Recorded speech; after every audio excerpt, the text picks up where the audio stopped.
বন্ধুরা, স্বয়ং শ্রীকৃষ্ণ বলছেন, আর যতই আপন হোক না কেন, আর এই তিনজনের উপর কখনোই বিশ্বাস করা উচিত নয়। বন্ধুরা, এক সময়ের কথা, আর মধ্যদেশে খুব একটা সুন্দর নগর ছিল। আর সেই নগরে একটি চোর বাস করত। আর সে ছোটখাটো চুরি করে নিজের পরিবারের জীবিকা নির্বাহ করত, কিন্তু তার চুরির টাকা দিয়ে পরিবারের পুরো খরচ চলতো না। আর একদিন সে ভাবলো, আর পাপ তো পাপই হয়, তা সে ছোট হোক বা বড় হোক। আর আমি যদি ছোট চুরি করি বা বড় চুরি, আর ধরা পড়লে শাস্তি তো সমানই হবে, তাহলে কেন না আমি বড় কিছু চুরি করি। আর এই সিদ্ধান্ত নিয়ে সে ওই নগরের রাজ পরিবারের খাজানা লুট করার পরিকল্পনা শুরু করলো। আর রাত হলেই সে রাজপ্রাসাদে প্রবেশ করলো এবং কোনো রকমে রাজা যেখানে খাজানা রেখেছিল সেখানে যেয়ে পৌঁছালো। সেখানে গিয়ে সে দেখলো সেই খাজানার উপর অনেক সৈন্য পাহারা দিচ্ছে। আর কঠোর পাহারা দেখে চোর বুঝতে পারলো তাদের চোখে ধুলো দিয়ে কাজটি করা খুবই কঠিন। আর ভাবতে লাগলো, এখানে তো সরাসরি মৃত্যুর পাহারা দেয়া হচ্ছে, আর আমি যদি চুরি করতে যাই তাহলে আর জীবিত ফিরবো না। এই ভাবনা নিয়ে চোর ফিরে আসতে শুরু করলো। আর ফেরার সময় ভাবলো, আর খালি হাতে ফিরে যাওয়ার চেয়ে আর কিছু একটা নিয়ে যাওয়াই ভালো, তাহলে আমার এখানে আসা ব্যথা হবে না। আর চোরের মনে এক চিন্তা এলো, রাজার শয়নকক্ষে ঢুকে পড়া উচিত। আর রাজা যেখানে ঘুমায়, এই সময় রাজা তার পোশাক খুলে ঘুমিয়ে রয়েছে। আমি রাজার রাজবস্ত্র চুরি করে নিয়ে আসবো এবং পরে সেগুলো পরিধান করে সহজেই খাজানা লুট করে সেখান থেকে পালিয়ে আসতে পারবো। আর পাহারাদাররা ভাববে যে আমিই রাজা, তাই তারা আমাকে কোনো বাধা দেবে না। আমার কাজ খুবই সহজ হয়ে যাবে। এই সিদ্ধান্ত নিয়ে চোর রাজার শয়নকক্ষে পৌঁছালো এবং ধীরে ধীরে পর্দা সরিয়ে দেখলো। আর ভিতরের দৃশ্য দেখে সে অবাক হয়ে গেল।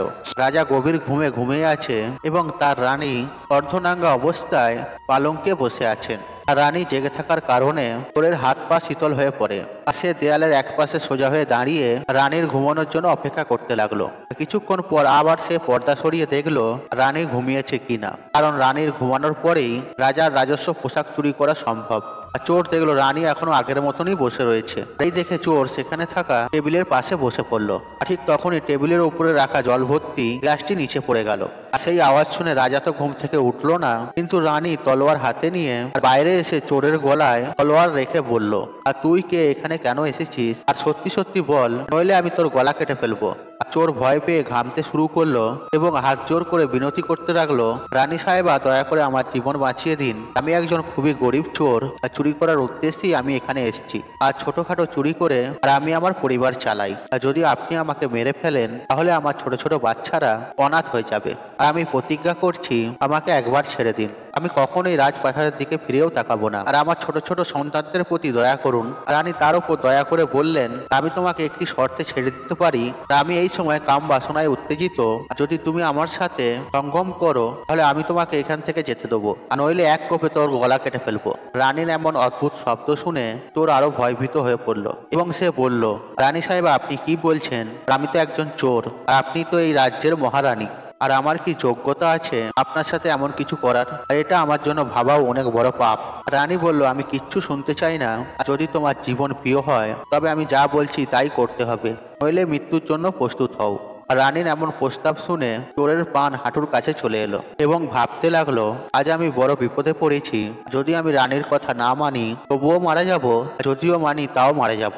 আর চোর খুবই দ্বিধায় পড়লো যে আর এখন কি করা উচিত। অবশেষে সে রানীর সাথে শয্যাসজ্ঞ হওয়ার প্রস্তাব মেনে নিয়ে বলল, আর রানী সাহেবা, আমাকে 5 মিনিটের সময় দিন। আর আমার খুব জোরে লঘু সংখ্যা পেয়েছে, আগে আমাকে সোচ করতে দিন, তারপর আপনি যা বলবেন আমি তাই করব। রানী তৎক্ষণাৎ তলোয়ার দিয়ে শৌচাগারের দিকে ইশারা করলো এবং চোর শৌচাগারে এগিয়ে গেল।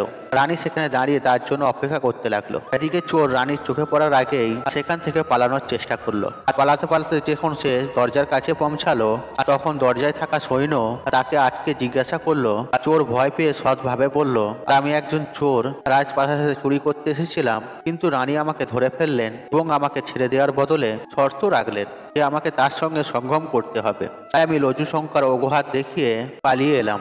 এইভাবে চোর সৈন্যর কাছে বিনতি করতে লাগলো, দয়া করে আমাকে ছেড়ে দিন। সৈন্য তার দিকে তাকিয়ে পড়ল, শোনো বন্ধু, আমি তোমাকে একটি শর্তে যেতে দিতে পারি, এবং শর্তটি হলো তোমাকে আবার রানীর কাছে ফিরে যেতে হবে এবং তাকে বলতে হবে যে আমি তোমার সঙ্গে সম্পর্ক তৈরি করতে প্রস্তুত, কিন্তু তার আগে তোমাকে নিজের হাতে রাজাকে হত্যা করতে হবে। আর সৈন্যর এই শর্ত চোরের জন্য আরো কঠিন হয়ে গেল।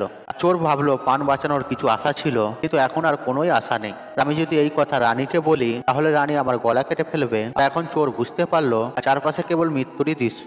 অবশেষে চোর বাধ্য হয়ে রানীর কাছে ফিরে গেল এবং বলল, রানী সাহেবা, আমি আপনার সাথে সম্পর্ক তৈরি করার জন্য প্রস্তুত, কিন্তু আমার ভয় করছে সেই সময় যদি রাজা সাহেব জেগে ওঠেন তাহলে না আপনি বাঁচবেন না আমি।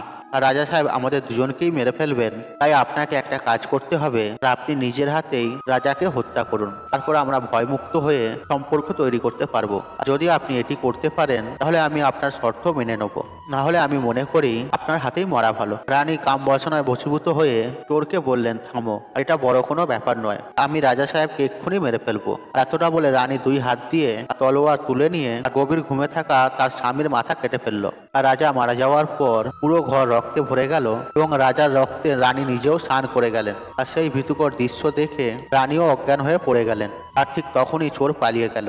সকালে রাজপ্রাসাদে হইচই শুরু হলো যে কেউ রাজা সাহেবকে হত্যা করেছে, কিন্তু এর রহস্যর কোনো সন্ধান পাওয়া যায়নি। সবাই খুব অবাক হয়েছিলেন যে রাজাকে কেউ ঘুমন্ত অবস্থায় হত্যা করেছে। এদিকে রানী দুঃখের অভিনয় করতে করতে কাঁদছিল। আর এই রহস্য শুধু রাজপ্রাসাদে শুধু সেই সৈন্য জানত যে রানী এবং চোরের মধ্যে কোনো একজন রাজাকে হত্যা করেছে। সেই বিষয়টি কাউকেই বলেনি। রাজার শেষকৃত্য সম্পূর্ণ পূর্ণ হয়েছিল। এদিকে রানী ঘোষণা করলেন যে তিনি তার রাজা সহ সতীপতি হতে চান। এটা কেউ শুনে রানীর ওপর সন্দেহ করেনি, কারণ রানী যদি রাজাকে মেরে ফেলতেন তাহলে তিনি রাজার সঙ্গে সতী হওয়ার কথা ভাবতেন না। এদিকে রানী সমস্ত অলংকারে সজ্জিত হয়ে রাজার সাথেই চিতার মধ্যে বসে গেলেন।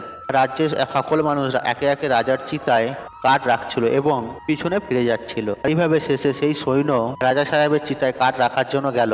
আর যে এই রহস্য জানতো সে আস্তে করে রানীর কানে কানে বলল, আর মহারানী, আপনি তো সতী হয়ে যাবেন, কিন্তু আমাকে একটু বলুন, রাজাকে আপনি মেরেছেন না ওই চোরটি? আর এই কথা শুনে রানী চমকে উঠলেন। আর উনি বুঝতে পারলেন যে এই সৈন্য এই রহস্য জানে। আর রানী বললেন, শোনো, রাজাকে না আমি মেরেছি না ওই চোরটি মেরেছে। আর যদি তুমি জানতেই চাও যে রাজাকে কে মেরেছে তাহলে তুমি শহরের বাইরে উত্তর দিকে যে জঙ্গল আছে আর সেখানে চলে যাও। আর সেখানকার একটি কুঠিরে এক বৃদ্ধা বাস করেন, আর সে তোমাকে এই রহস্যটি বলে দেবে। আর সৈন্যটি এই রহস্য জানার জন্য পরের দিন রানী বলে দেওয়ার মাত্রই জঙ্গলের মধ্যে চলে গেল।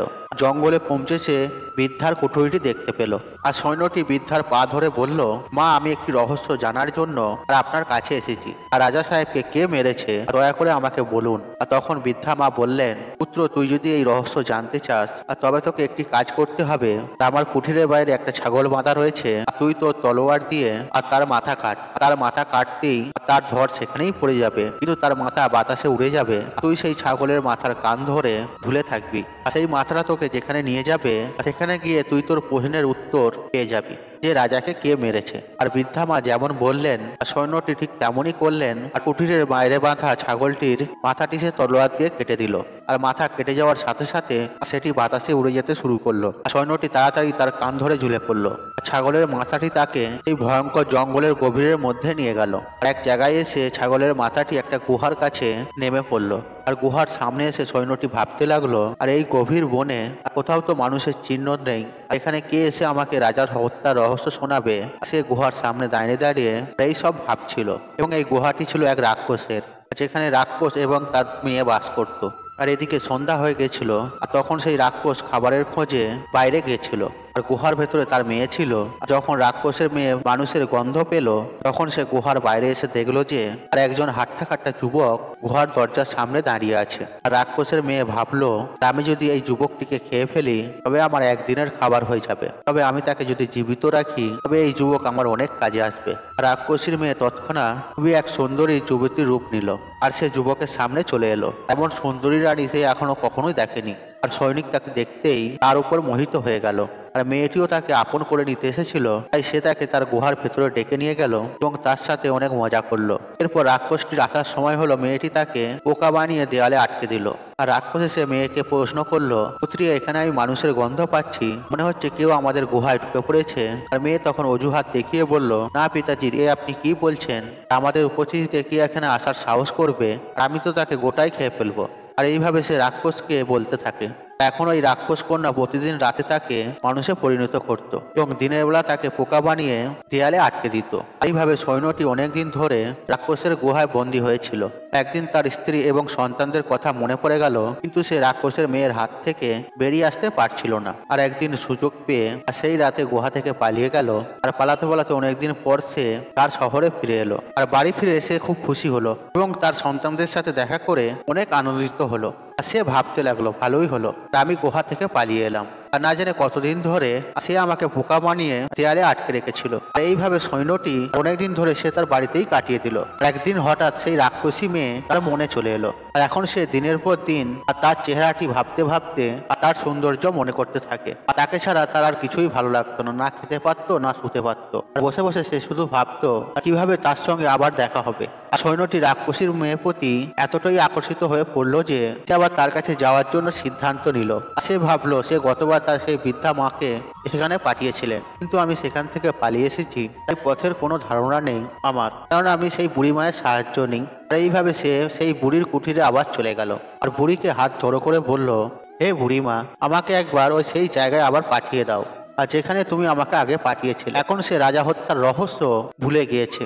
তার মধ্যে রাক্ষসী মেয়ের সঙ্গে দেখা করার অস্থিরতা বেড়ে চলেছে। আর বুড়ি বুঝতে পারলো যে এখন সে কাম বাসনায় বশীভূত হয়েছে। আর বুড়ি বললেন, পুত্র, আগে আমার কাছে একটা ছাগল ছিল যার কান ধরে তুমি সেখানে পৌঁছে গেছিলে, কিন্তু আর এখন সে নেই।